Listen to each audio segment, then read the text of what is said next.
जिसने कभी प्रेम किया ही नहीं वो प्रेम निभाना क्या जाने।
जिसने कभी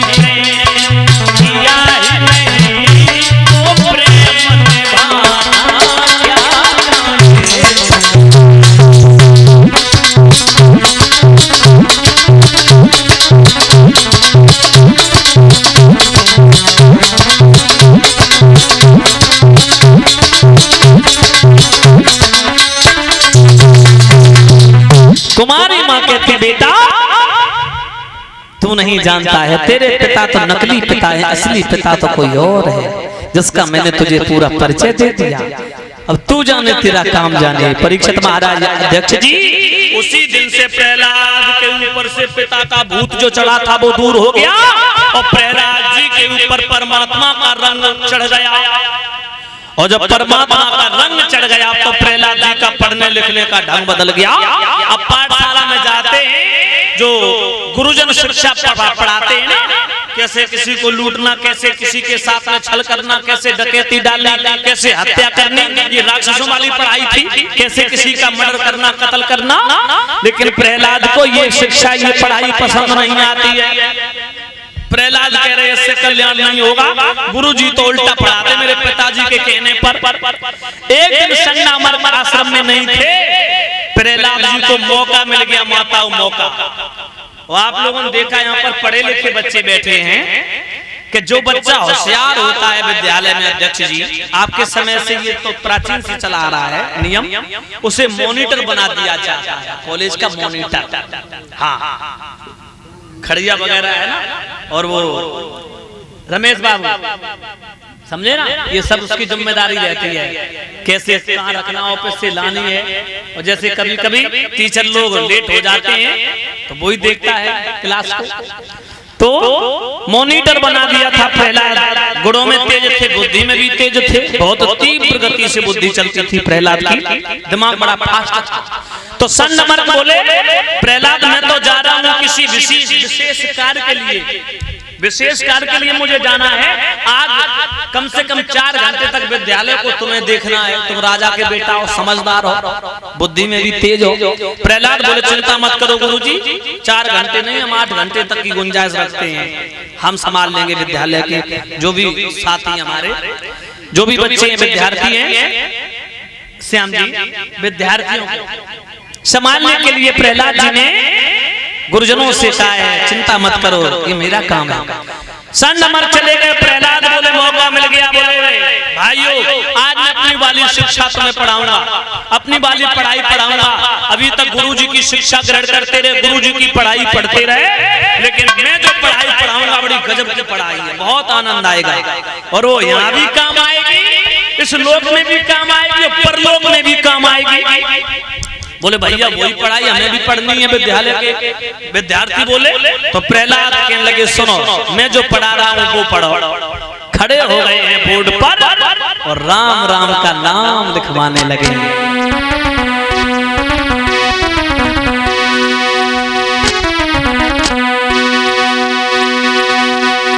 अब तो राम ही राम का नाम लिखवा रहे हैं प्रहलाद खड़े होकर के बोर्ड पर।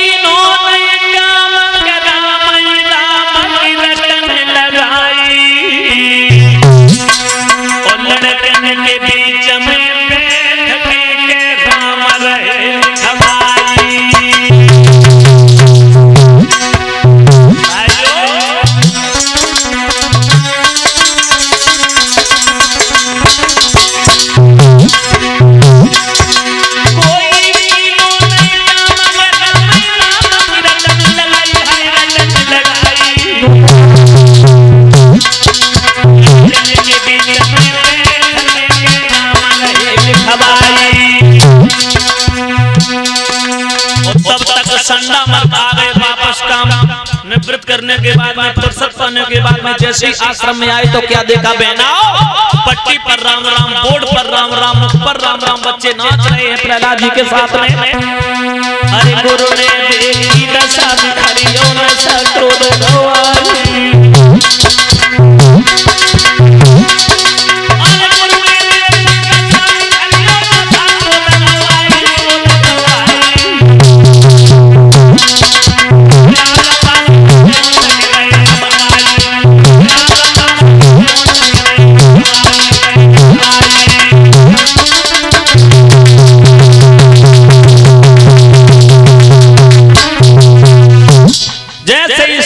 में देखा का लड़के ये तूने क्या किया? ओरे मूर्ख बालक तेरे बाप को पता चल गया तो तेरे साथ साथ मुझे भी मृत्यु दंड देगा मरवा डालेगा। ये तू क्या कर रहा है रे? ये क्या कर रहा है? ये तूने कौन सा नाटक किया रे? और तब तक परीक्षित महाराज अध्यक्ष जी प्रभु की ऐसी कृपा हिरण्यकश्यप को बेटा की याद आई। घोड़ा पर सवार भयो और घोड़ा पर सवार होने के बाद में जैसे ही आश्रम में आया बोर्ड पर पहली नजर पड़ी। बोले ये क्या करवा रहे हो तुम लोग? ये क्या करवा रहे हो?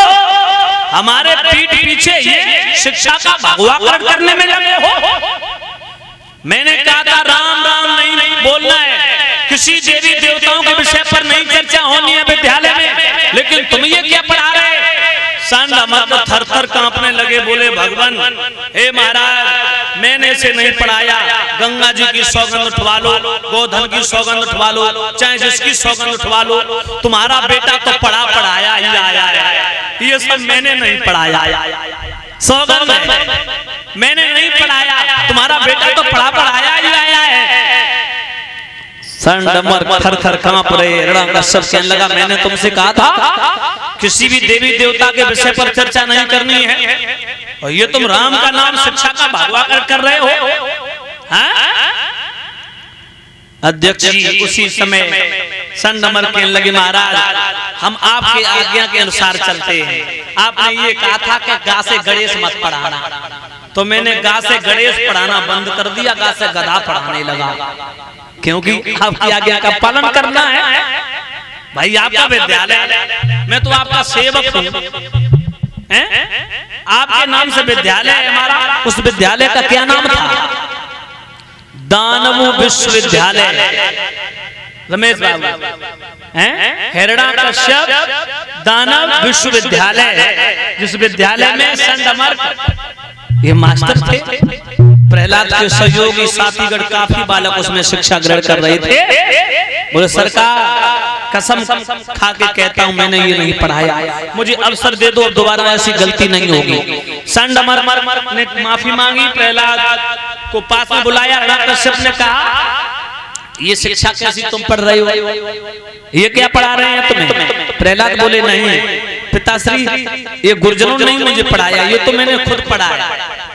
हिरण्यकश्यप ने कहा है अभी बच्चा छोटा है, कुछ भी बोल सकता, छोटे बच्चे का दिमाग कोरा कागज होता है, उसके दिमाग पर जो नोट कर दो, जैसा आप पढ़ाओ, जैसा उसके ऊपर लिख दो, उसके दिमाग में वही नोट हो जाता है।